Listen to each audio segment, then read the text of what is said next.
Welcome back to our channel friends. मैं आप सबका अपने चैनल स्टॉक्स फॉर लाइफ पे बहुत स्वागत करता हूं। Welcome to STFL family.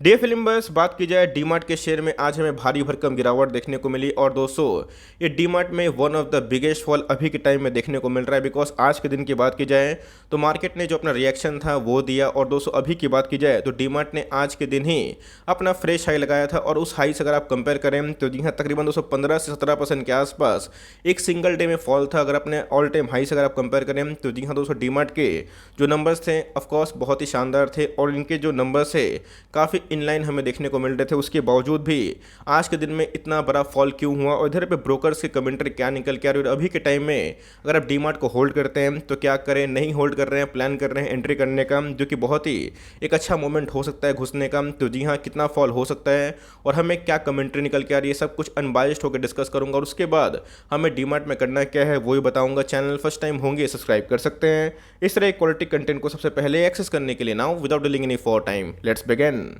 आप देख सकते हैं कि आज के दिन तकरीबन हमें 8% का आसपास डाउनसाइड देखने को मिल रहा था और दोस्तों क्लोजिंग की बात की जाए तो 4920 के आसपास हमें दिखाई पड़ रहा है। दोस्तों इधर पे चौंकाने वाली बात यह है कि अगर आप देखें इनके जो ऑल टाइम हाई है आज के दिन ही डीमार्ट ने अपना फ्रेश हाई अचीव किया था। हाई की बात की जाए तो 5900 के आसपास हमें दिखाई पड़ रहा है और दोस्तों क्लोजिंग की बात की जाए तकरीबन 1000 पॉइंट के फॉल के लगभग एक क्लोजिंग होता हुआ देखने को मिला। तो जी हाँ दोस्तों इसके पहले आपको पता है कि डीमार्ट ने एक सीधा BSE को NSE को लेटर फाइलिंग की थी जहाँ पे उन्होंने अपने Q2 के नंबर्स का गाइडेंस दिया था और नंबर्स की बात की जाए तो जी हाँ काफ़ी इंप्रेसिव था। और रिटेल चेन की बात की जाए तो ये और रिलायंस काफ़ी हद तक प्रॉमिसिंग एक चेन को होल्ड करते हैं और कंटिन्यू भी करते हैं। और इंडिया की बात की जाए तो आने वाले कल में दोस्तों इनके बिजनेस कभी खत्म नहीं होंगे, इस बात को ध्यान रखिएगा। लेकिन मार्केट में क्या होता है, नंबर आने के पहले ही फ्रेश पोजीशन बना ली जाती है और उसके बाद जैसे ही नंबर्स आते हैं हमें एक अच्छी खासी प्रॉफिट बुकिंग देखने को मिलती है और हमने ऐसे पहले बहुत सारे स्टॉक्स में देखे भी हैं।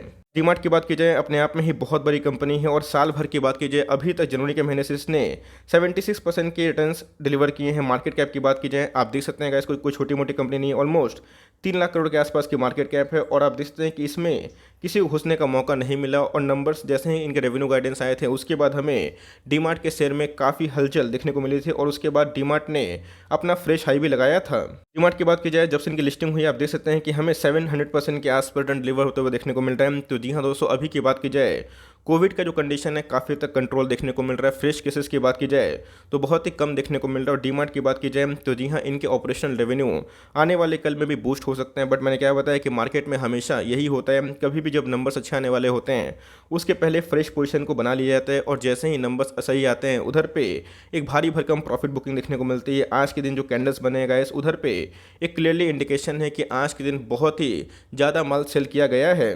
मैं कमेंट्री पे भी आऊँगा लेकिन अगर आप देखें तो आज के दिन की जो कारोबारी कंडीशन है आप देख सकते हैं कि 35% के आसपास आज के दिन हमें एक्मुलेशन देखने को मिल रहा है जहाँ पे 41 लाख शेयर्स ऑलमोस्ट ट्रेड हुए हैं। उसके अगेंस्ट में अगर आप देखें 14.5 लाख शेयर्स को डीमार्ट में ले जाया गया और आज ही के दिन डीमार्ट ने अपना फ्रेश हाई भी लगाया था। तो जी हाँ दोस्तों कोई भी स्टॉक बहुत चल जाता है और नंबर्स की बात की जाए तो मुझे काफ़ी इंप्रेसिव लगे थे। उसके बाद हमें एक प्रॉफिट बुकिंग देखने को मिल चुकी है तो इससे घबराने वाली बात नहीं है। बिकॉज डीमार्ट की बात की जाए तो फंडामेंटली बहुत ही अच्छी कंपनी और मैंने आपको हमेशा सिखाया है कि प्राइस फंडामेंटल नहीं होते हैं।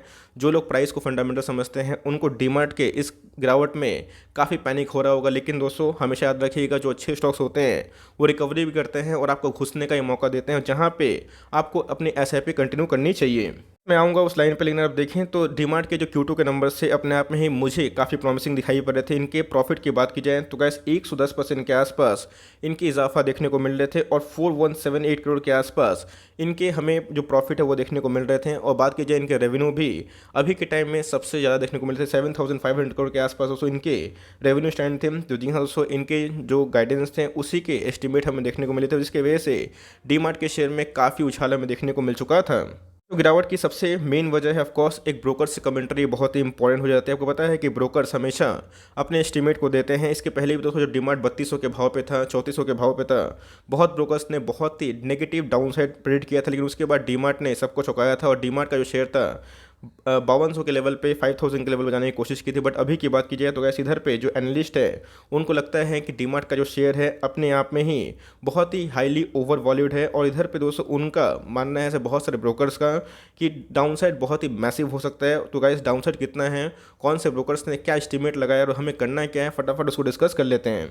आप देख सकते हैं कि बहुत ऐसे ब्रोकर्स का मानना है कि डीमार्ट अपने आप में ही बहुत ही एक्सपेंसिव शेयर है। अब एक्सपेंसिव का मतलब क्या होता है? प्राइस टू अर्निंग की बात की जाए, डीमार्ट का जो प्राइस टू अर्निंग है ऑलमोस्ट 300 का 270 के आसपास का पीक पे ट्रेड करता हुआ दिखाई पड़ रहा है, और इनके जो एबिटा है वो भी हमें इनलाइन देखने को मिल रहा है। बट जिस हिसाब से ये वैल्यूएशन पे ट्रेड कर रहा है उस हिसाब से हमें ऐसा देखने को मिल रहा है कि बहुत सारे ब्रोकर्स इससे नाखुश हमें देखने को मिल रहे हैं। याद रखिएगा दोस्तों, जो मार्केट में बिजनेस मोड क्रिएट करते हैं उनके वैल्यूएशन थोड़े महंगे होते हैं, लेकिन यस, कभी भी जब प्रॉफिट बुकिंग आता है तो यही वैल्यूएशंस का जो कंसर्न है वो काफ़ी नेगेटिवली वे से दिखाया जाता है। इसके पहले भी मैंने बहुत सारे स्टॉक्स को कवर किया था जो अपने ऑल टाइम हाई से 30-25% गिर चुके थे, लेकिन उसके बाद जिन्होंने टाइम दिया अच्छे खासे पैसे बनाए। तो इधर पर अगर आप देखें तो एडलविस का मानना है कि इधर पे बिजनेस मॉडल अपने आप में ही ठीक है, फंडामेंटल में कोई ऐसे चेंजेस नहीं आए हैं, और इधर पे इंडियन मार्केट में एक अच्छी खासी ग्रोसरी की अपॉर्चुनिटी है। बट जो वैल्यूएशन दोस्तों वो काफ़ी कंसर्न कर रहा है। बात की जाए मोतिलाल ओसवाल का, तो जी हाँ दोस्तों, इसमें इनका जो टारगेट है वो काफ़ी न्यूट्रल हमें देखने को मिल रहा है, और इस फॉल पे भी डीमार्ट में अगर आप देखें तो इनको लगता है कि जो प्राइस है वो 4900 के आसपास होना चाहिए। ऐसे सिक्योरिटीज़ की बात की जाए, आप देख सकते हैं ये भी एक टॉप क्लास ब्रोकरेज फर्म है, लेकिन इनका जो रेटिंग है वो 200 में स्टिल देखने को मिल रहा है, और इनका जो प्राइस टारगेट है वो काफ़ी हद तक चौंकाने वाला है। 4000 के आसपास इनको लगता है कि इनका ये जो प्राइस है आ सकता है, और दोस्तों इसी की वजह से इनका जो रेटिंग है ये डाउनग्रेड होता हुआ देखने को मिल रहा है। और इधर पर अगर आप देखें तो ये पूरा सेल का टारगेट दे रहे हैं, और इधर पर अगर आप देखें तो की अपसाइड है अपने आप में ही बहुत चैलेंजिंग है। ई कॉमर्स, आपको पता है दोस्तों कि जिस हिसाब से अमेजॉन, फ्लिपकार्ट और बहुत सारे ऑनलाइन बिजनेस अपने आप में ही अपने आप को एक्सपेंड कर रहे हैं, तो आने वाले कल में जो ग्रोसरी मार्केट है उसमें काफ़ी चैलेंजेस आ सकते हैं। डीमार्ट की बात की जाए, एक ऐसा बिजनेस है जो अपने आप में ही बहुत ही कंजर्वेटिव है। ये डीमार्ट क्या करते हैं दोस्तों, अपने आप में ही एक ऐसे बिजनेस को होल्ड करते हैं जहाँ पे खुद का ज़मीन पे ही ये अपने जो मॉल्स हैं, जो इनके जो स्टोर्स हैं उसको बनाते हैं। तो जी हाँ दोस्तों, अभी की बात की जाए, डीमार्ट आने वाले कल में ई कॉमर्स में कितना एग्रेसिव होता है और ऑनलाइन ग्रोसरी ये कैसे बेच सकता है, तो ये अपने आप में चैलेंजिंग हो सकता है। बट मेरे हिसाब से गैस इससे पैनिक नहीं करना है, बिकॉज इंडियन मार्केट की बात की जाए एक बहुत बड़ा पेनिट्रेशन डीमार्ट के लिए देखने को मिल जाता है। जब शेयर का प्राइस गिरता है तो जी हाँ, उधर पे बहुत सारे नेगेटिव कमेंट्स आते हैं, लेकिन आपको उससे कंक्लूजन नहीं निकालना है। बट मैंने क्या बताया कि जो न्यूज़ आता है उस न्यूज़ को भी आपको अनदेखी अनसुनी नहीं करनी है। डीमार्ट की बात की जाए, आपको मैंने बताया कि इनका जो बिजनेस मॉडल है काफ़ी हद तक प्रॉमिसिंग देखने को मिलता है, बिकॉज ये अपने ही लैंड पे स्टोर बनाते हैं, जिनकी वजह से इनका बहुत ही जो कॉस्ट है रेंटल वो कम होता हुआ देखने को मिलता है। लेकिन जो ई कॉमर्स चैलेंज हमें देखने को मिल रहा है तो उस पर ये कैसे खड़े उतरते हैं, ये बहुत बड़ा एक क्वेश्चन। लेकिन मुझे लगता है कि इंडियन मार्केट की बात की जाए, पूरे आने वाले 10-20 साल में ऐसे बिजनेस बहुत ही फल फूल सकते हैं। और डीमार्ट की बात की जाए, एक तरह का बिजनेस मोड क्रिएट करता है। तो जी हाँ दोस्तों, शॉर्ट टर्म में जो नेगेटिव सेंटीमेंट है वो रह सकता है, बट लॉन्ग टर्म की बात की जाए तो डीमार्ट अपने आप में ही बहुत ही स्ट्रॉन्ग शेयर निकल के आ जाता है।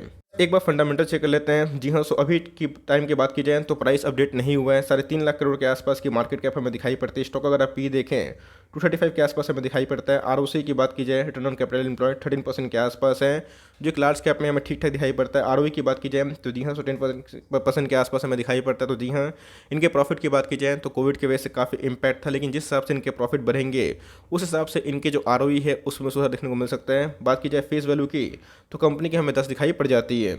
हमें इस पर ध्यान देना है कि कंपनी के जो सेल्स है वो कैसे हमें देखने को मिल रहे हैं। 18 की बात की जाए, 19 की बात की जाए, 21 की बात की जाए, 20 की बात की जाए, तो आप देख सकते हैं कि इनके जो सेल्स हैं वो काफ़ी बढ़ते हुए दिखाई पड़ रहे थे।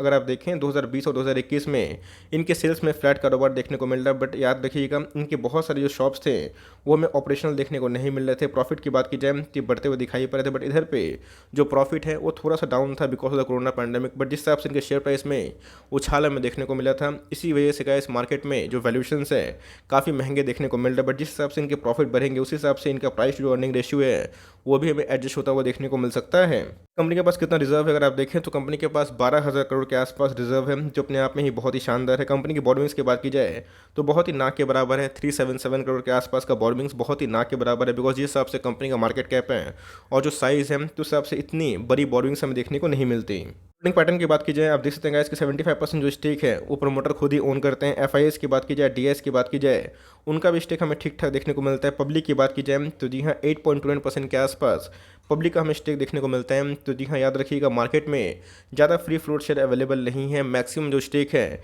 ये प्रोमोटर खुद ही होल्ड करते हैं। अब दोस्तों रणनीति के बारे की इधर पे हमें क्या करना चाहिए।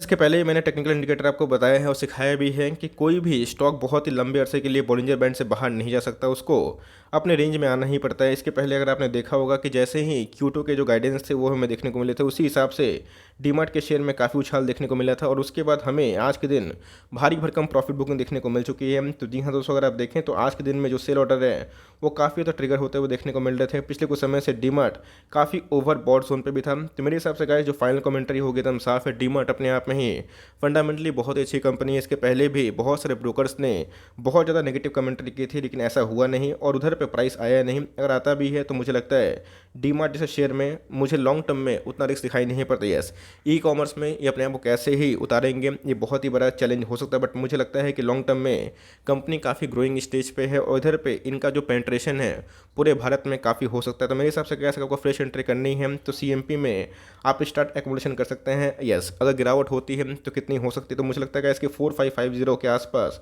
इनका एक बहुत ही अच्छा बॉटम बन सकता है जो फिबोनाची पैटर्न में एकदम आके डिजर्विंग हो सकता है। तो मेरे हिसाब से गाइस इधर पे आप चाहे बहुत ही कंजर्वेटिव हैं तो इसका वेट कर सकते हैं, बट आपको अगर 10 स्टॉक खरीदना है तो सीएमपी में 2 खरीद लीजिए और धीरे धीरे जैसे गिरे वैसे एड ऑन डिप्स करें। फॉर लॉन्ग टर्म इन्वेस्टर अगर आपने 3500 पे 3200 पे 3000 पे लिया है और आप पैनिक कर रहे हैं कि स्टॉक प्राइस गिरेगा, तो हो सकता है कि अगर आप शॉर्ट टर्म के लिए तो अपना पार्शियल प्रॉफिट को बुक कर सकते हैं, बट मेरे हिसाब से अगर आप लॉन्ग टर्म इन्वेस्टर हैं तो कंटिन्यू करें। ऐसे फॉल हमने बहुत बार देखे हैं, बट डीमार्ट की बात की जाए अपने आप में ही बहुत ही कैशेज कंपनी है, ऑलमोस्ट डे फ्री कंपनी है, लॉन्ग टर्म में भारतीय बाजार में काफ़ी पेनिट्रेशन है। तो यस, नेगेटिव कमेंट्री है, इसका मतलब ये नहीं कि स्टॉक को बेच देना है।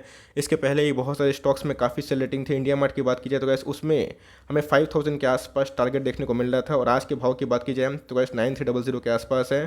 तो जी हाँ, कमेंट्री ज़रूर देखनी है, बट अपने स्टॉक पे भरोसा करना है बिकॉज प्राइस फंडामेंटल नहीं होते हैं। तो आपके पास है एकदम कंटिन्यू कर सकते हैं फॉर लॉन्ग टर्म, ये बहुत अच्छा स्टॉक है। मेरे पास भी एडुकेट नंबर ऑफ स्टॉक्स हमें देखने को मिलता है, बट थोड़ा सा और गिरता है। तो जी हाँ, मैं फिर से इसमें एड ऑन डिप्स की स्टडी लगाऊंगा बिकॉज लॉन्ग टर्म में ये बहुत ही प्रॉमिसिंग कंपनी है। तो आपके पास है तो पैनिक ना करें, फॉर लॉन्ग टर्म इसको आराम से कंटिन्यू कर सकते हैं और जैसे जैसे गिरे हर 2-300 का फॉल पे आप चाहें तो आराम से धीरे धीरे अपने स्टेक को बढ़ा सकते हैं और डीमार्ट के शेयर में एक घुसने का मौका भी बन सकता है। फिबोनाची पैटर्न जो मैंने आपको सिखाया है उसको ध्यान रखिएगा और उस लेवल से ही आप चाहें तो स्टार्ट एक्मुलेशन कर सकते हैं। फॉर टाइमिंग आपको क्या लगता है कमेंट बॉक्स में राय को जरूर साझा करें। तो guys for timing that's the end of the video. तो गाइस मिलते हैं जल्दी ही, तब तक के लिए bye. Thanks for listening friends, God bless you all.